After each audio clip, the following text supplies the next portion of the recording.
प्रश्न करिए। मैडम क्या नाम है आपका? मैं डॉक्टर संध्या मिश्रा, ब्राह्मण समाज महिला प्रकोष्ठ जिलाध्यक्ष हूँ और रैनाथ फाउंडेशन की राष्ट्रीय अध्यक्ष भी हूँ। मैडम जो कंकाल मिला है, ऐसा दावा किया जा रहा है कि वो शंकर पांडे जी का है, क्या कहेंगे इस पर? जी, ये तो 100% है कि वो शंकर पांडे जी का ही है, क्योंकि सारे एविडेंस यही कह रहे हैं। तो इसके अलावा हम कुछ कह ही नहीं सकते कि वो नहीं है। सारा एविडेंस कह रहा है कि शंकर पांडे जी का ही है, तो वो है। पुलिस का दावा है कि डीएनए जांच होने के बाद ये क्लियर हो पाएगी कि ये कंकाल आखिर किसका है। पुलिस क्या कह रही है, क्योंकि शुरू से पुलिस लीपापोती में लगी हुई है। जब कीचड़ से भरा हुआ पेंट मिला था अपराधी का, मुख्य अपराधी का, उस टाइम मोबाइल भी बरामद उसी के पेंट से हुई थी। अगर ये चाहते तो 38 दिन बाद जो कंकाल मिले हैं वो तुरंत मिल गया होता, लेकिन उन्होंने लीपापोती की और कुछ भी ना दिखाया, ना रिमांड पे लिया, ना उसको घुमाया, ना पूछताछ हुई, सीधा जेल कर दिया गया उसको कि कोई रिमांड नहीं हुई। तो शुरू से लीपापोती कर रही है पुलिस, तो पता नहीं अब आगे क्या करने वाली है। अभी तक कोई भी प्रशासन से ऐसा मुआवजा या कोई सहायता या कुछ भी अभी मिला नहीं है पीड़िता को। अभी शासन प्रशासन से क्या मांग करना चाहेंगे? शासन प्रशासन से यही मांग है कि यहाँ देवरिया की पुलिस प्रशासन तो बिल्कुल एकदम निष्क्रिय है और टोटल सब बैठे हुए हैं खाने के लिए और कुछ भी नहीं कर रही है। और इसके लिए सारी हत्याएं होना जैसे रुद्रपुर में हुआ था, वैसी शायद हत्या होती तो योगी जी भी सुनते, और हमारी कोई सुनने वाला नहीं है। आज इतने दिन हो गए और पीड़िता के घर में ना शुद्ध सही खाना बना है और ना कुछ मुआवजा मिला है, वो सब ऐसे ही बेकार है। ना आग लगी है, ना कोई अंतिम क्रिया हुई है, कुछ भी नहीं हुआ। तो इनको मुआवजा दिया जाए, प्रशासन सक्रिय हो और फिर इसे आगे देखा जाए, डीएनए रिपोर्ट आए और सारा कार्यवाही आगे किया जाए, और जो प्रशासन है उसको बर्खास्तगी की डिमांड करते हैं हम लोग। अच्छा मैडम, एक आखिरी सवाल कि ऐसा परिजनों का आरोप है कि जो बोरी मिली है उसमें 3 बोरियां मिली हैं। ऐसा परिजनों का आरोप है कि इसमें 2 नहीं बल्कि इससे ज़्यादा अधिक हो सकते हैं संख्या में, क्योंकि संख्या में सारे लोग पलायन कर चुके हैं, जितने रिश्तेदार हैं सब भागे हुए हैं, और सारे लोग इसमें 8-10 लोग थे, और 8-10 लोग इतना भारी वजन था कि 1-2 के बस की बात नहीं थी। केवल शिवम यादव और ये टाटा यादव जो संजय यादव हैं, इनके बस की बात थी ही नहीं। ये सब लीपापोती करके 1-2 लोग नहीं कर सकते, इतना वजन नहीं उठा सकते, और सारे लोग ये भागते नहीं।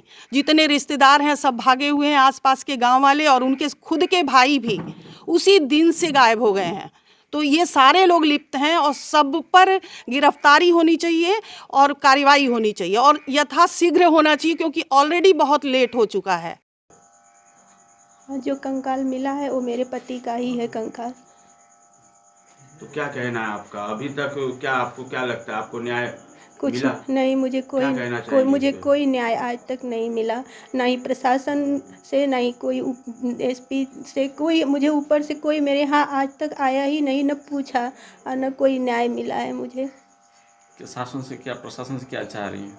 आज तक प्रशासन मेरे साथ कुछ भी नहीं की, ना ही उनको अच्छे से उनका खोज की, न जांच की, आज तक कुछ की नहीं है। जैसे क्या मांग कर रही हैं शासन प्रशासन से, क्या कहना चाह रही हैं? शासन प्रशासन से मैं यही कहना चाहती हूँ कि वो प्रशासन जो है वो आज तक जो कुछ भी नहीं किया, उस पर ज़्यादा से ज़्यादा कार्रवाई करे, कि जस्ट अच्छे से जांच करें और मुझे न्याय दे, और जिसने मेरे पति के साथ ऐसा किया है उसको ऐसी कड़ी से कड़ी सज़ा दे, फांसी दे के सज़ा दे। क्यों किया इसने? और उसकी जो, मुझे तो पता नहीं था पहले कि इस तरह की मेरे पति के साथ कांड हुआ है।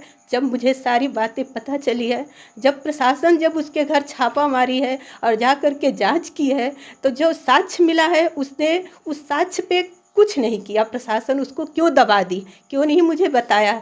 उसका जो हत्यारे का कपड़ा मिला था, पूरे कपड़े में जो मिट्टियाँ लगी थी, ब्लड लगा था, उस पर प्रशासन क्यों नहीं मुझसे पूछताछ उससे की जाए कि यहाँ क्यों किया, उसको क्यों छिपा दी? प्रशासन हमको ये भी नहीं बताया जो उनका मिला था मोबाइल, साइकिल कहाँ मिला, किस जगह था, कुछ नहीं किया आज तक प्रशासन ने, सब कुछ दबा दी। और आज तक भी प्रशासन मेरे साथ लापरवाही कर रही है। क्यों कर रही है? उसके पीछे क्या राज है, किसका सहयोग है, क्यों इस तरह से कर रही है, बस मैं यही सच जानना चाहती हूँ, मेरे साथ क्यों ऐसा हो रहा है। सबकी गिरफ्तारी हो। और जो भी उसके साथ, हत्यारे के साथ अकेले नहीं है, उसका पूरा परिवार सम्मिलित है और उस पूरे परिवार को पता है, उसके भाई को, रिश्तेदार को सब कुछ पता है। उस सबको क्यों नहीं प्रशासन पकड़ करके पूछताछ कर रही है। अकेले टाटा का कार्य नहीं है, क्योंकि उसके पूरे परिवार को मालूम है। मैं उसके घर जब सुबह गई थी तो सारी महिलाएं थी, जेंट्स कोई नहीं था। महिलाओं ने मुझे बताया कि सारा जेंट्स मेरे घर नहीं है, तो इसका मतलब कि जेंट्स सब शामिल हैं। पूरे जेंट्स को, उसके भाई को पकड़ा जाए और कड़ी से कड़ी सजा दे करके पूछताछ किया जाए कि ये सब कहाँ कैसे हुआ है। और मेरे पति द्वारा मुझे ये भी आज पता याद आ रहा है, मेरे पति जिस दिन शाम को गए थे, वो कई दिन से बोल रहा था बाबा मेरे यहाँ कुछ वो बनाएंगे खाने होने के लिए। मेरे घर बोला कि भौरी चोखा बनाने के लिए, मेरे पति बोले नहीं ये सब नहीं है, तो मेरे घर बाबा बनेगा। तो इसमें सारे परिवार उसके भौरी चोखा बनाए होंगे, खाए होंगे। तो उस भाइयों से पूछा जाए कि इसमें सभी लोग खाए पिए हैं और क्या हुआ, कैसे हुआ, ये सब मैं यही चाहूँगी कि इसको पूरा पूछताछ किया जाए, उस परिवार को सबको पकड़ा जाए, सारे भाइयों को, रिश्तेदारों को, और पूछा जाए इसमें कौन कौन सम्मिलित थे, क्यों किए, क्या हुआ, सब मैं